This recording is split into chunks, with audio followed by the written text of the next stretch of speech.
नमस्कार, मी पद्मा रेसिपी मराठीमध्ये तुम्हा सर्वांचं खूप खूप स्वागत आहे।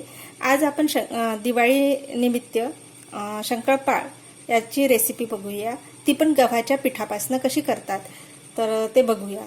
तर त्यासाठी आपल्याला काय साहित्य लागतं ते बघूया। आणि हे गव्हाच्या पिठापासून बनवलेले शंकरपाळ एकदम खुसखुशीत आणि एकदम सुंदर मस्त टेस्ट होते, छान वाटते। तुम्ही पण करून बघाल।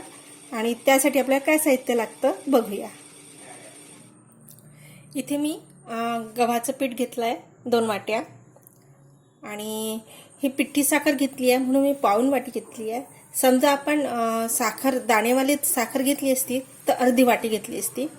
अर्धी वाटी तूप घेतलेलं आहे आणि अर्धी वाटी पाणी घेतले आहे। तर सर्वप्रथम आपण काय करायचं, पाणी आणि साखर हे वितळून घ्यायचं आहे। तर गॅसवरती एक पातेलं ठेवायचं आहे, त्यामध्ये पाणी टाकायचं आहे।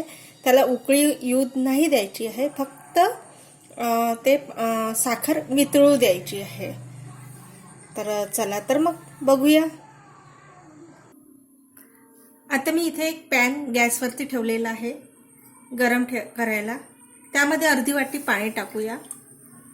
थोडं पाण्याला गरम होऊ देऊया। त्यानंतर आपण हे पिठी साखर टाकूया। पाणी गरम झालं आहे, त्यामध्ये आपण पिठी साखर टाकूया। फक्त आपल्याला साखर विरघळायची आहे, त्याला उकळी येऊ द्यायची नाही आहे।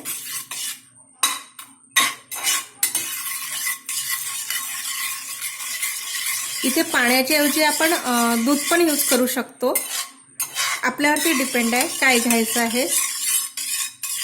आता आपली साखर पूर्णतः विरघळलेली आहे। आता आपण गॅस बंद करायचा आणि या पाण्याला थंड होऊ द्यायचं। आता ते पाणी थंड होईस्तोपर्यंत आपण हे जे तूप घेतलेलं आहे याला छान गरम करून घेऊया तोपर्यंत।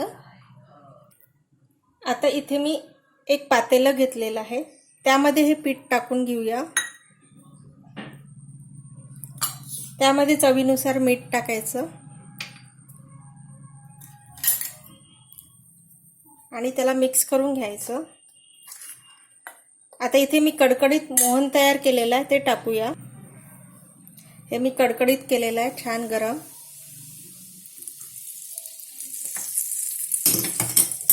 याला छान मिक्स करून घ्यायचं।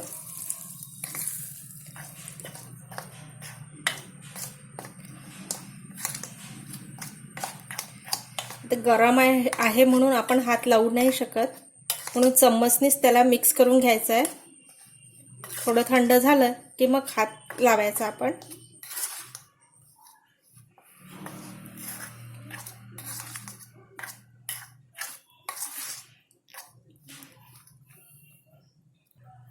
आता हे छान मी मळून घेतलेलं आहे, छान हाताने असं मळून घ्यायचं। गरम असताना हात नाही लावायचा पण त्याला।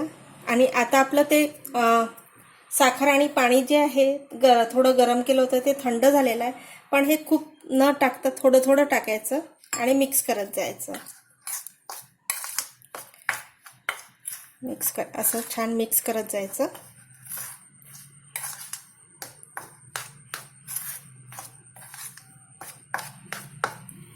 आता हाताने मिक्स करायचं आपण, थोडं टाकायचं, एका वेळेस खूप नाही टाकायचं, नाहीतर ते आपल्याला घट्ट बनवायचा ना, पातळ व्हायचा।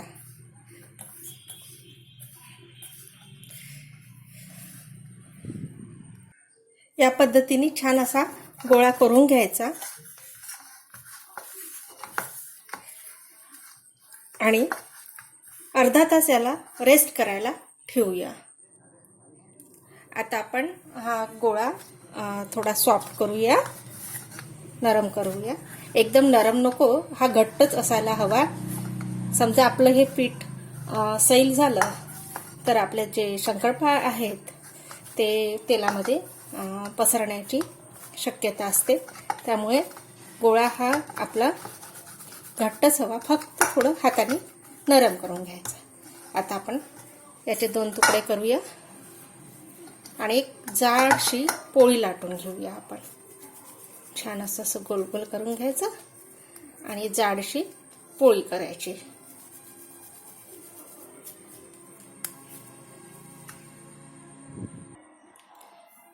आता इथे एकतर तूप लावायचं किंवा तेल लावलं तरी चालेल. थोडं मी तेल टाकते आहे, हे चिटकायला नको म्हणून. आणि याच्यावरती छान जाडशी पोळी करून घेऊया.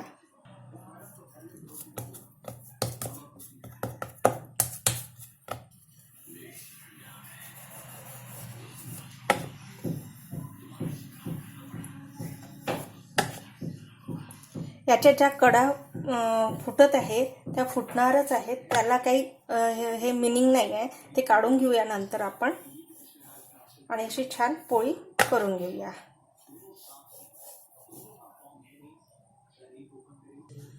आता ही पोळी लाटून झालेली आहे. आता आपण याच्या ह्या साईडच्या कडा काढून घेऊया.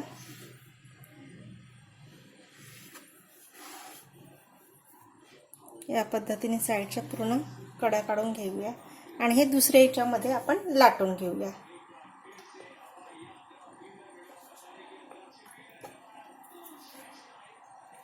आणि हे थोडं जाडसरच हवं. आणि आकार तुम्ही तुमच्या पद्धतीने जो आकार हवा असेल तुम्ही करू शकता. मी इथे स्क्वेअरमध्येच याचा आकार ठेवणार आहे. असे छान सरळ सरळ कापून घ्यायचे.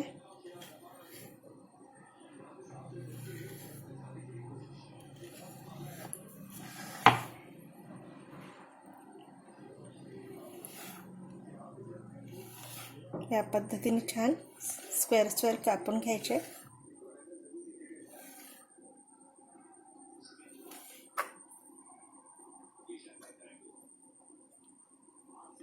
आणि हे एका प्लेटमध्ये काढून घेऊया.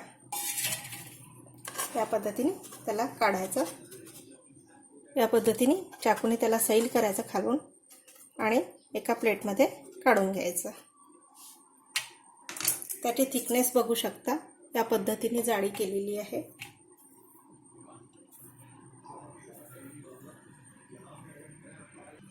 आता याच पद्धतीने आपण दुसरा सुद्धा गोळा लाटून घेऊया.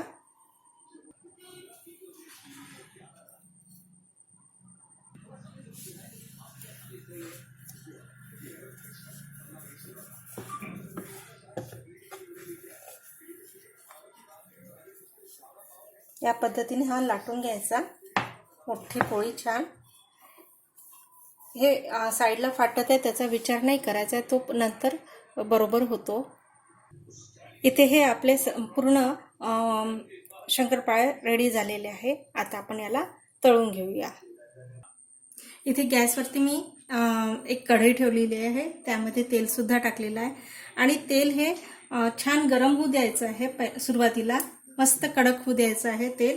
आणि त्यानंतर आता आपलं हे तेल आहे ते कडक झालेलं आहे छान. आता आपण त्यामध्ये थोडं टाकून बघूया दाणा. वरती आलं की समजायचं तेल छान गरम झालेलं आहे. आता आपण गॅसची फ्लेम जी आहे ते स्लो करायची आणि त्यामध्ये हे जे शंकरपाळे बनवलेले आहे आपण ते टाकून घेऊया.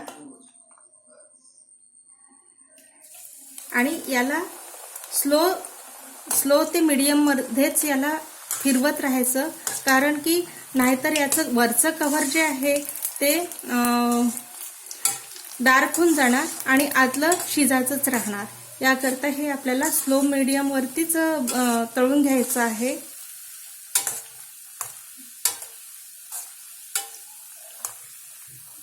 आता हे झालेले आहे. आता आपण एका टिश्यू पेपरवरती यांना काढून घेऊया.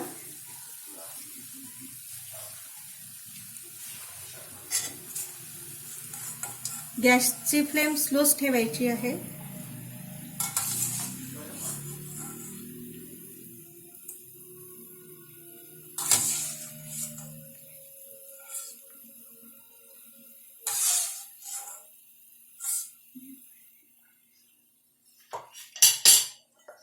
त्याच पद्धतीने जे राहिलेले आहेत ते सुद्धा आपण काढून घेऊया.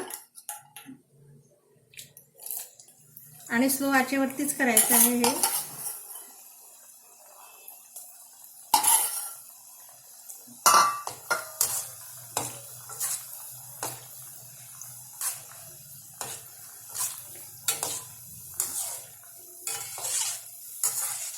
असं फिरवत राहायचं, नाहीतर एकाच साईडला ते व्हायचे, डार्क कलर व्हायचा.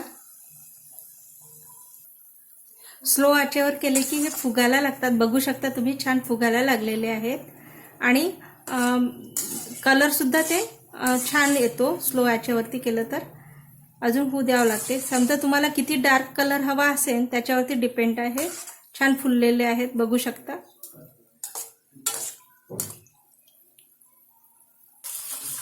आता आपले हे शंकरपाळे झालेले आहेत.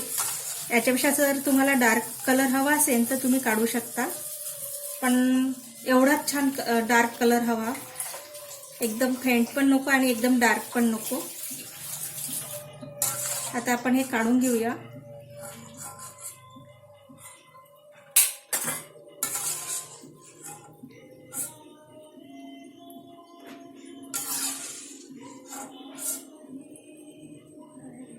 एका टिश्यू पेपरवरती काढून घ्यायचं, म्हणजे जे काही तेल असेल त्याचं ते निथळून जातं.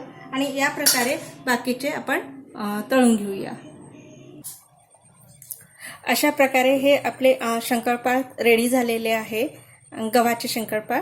आणि तुम्ही पण करून बघा. आवडली रेसिपी तर लाईक करा, शेअर करा, सबस्क्राईब करा. आणि सोबत बेल आयकॉन आहे त्याला सुद्धा क्लिक करायचं आहे बरं का, जेणेकरून म्हणजे जेव्हा मी नवीन रेसिपी अपलोड करेल तर तुम्हाला त्याचं नोटिफिकेशन येईल. आणि वेळात वेळ काढून तुम्ही माझी रेसिपी बघितल्याबद्दल खूप खूप धन्यवाद. थँक्यू. Bye bye. पुन्हा भेटूया एका नव्या रेसिपीसोबत.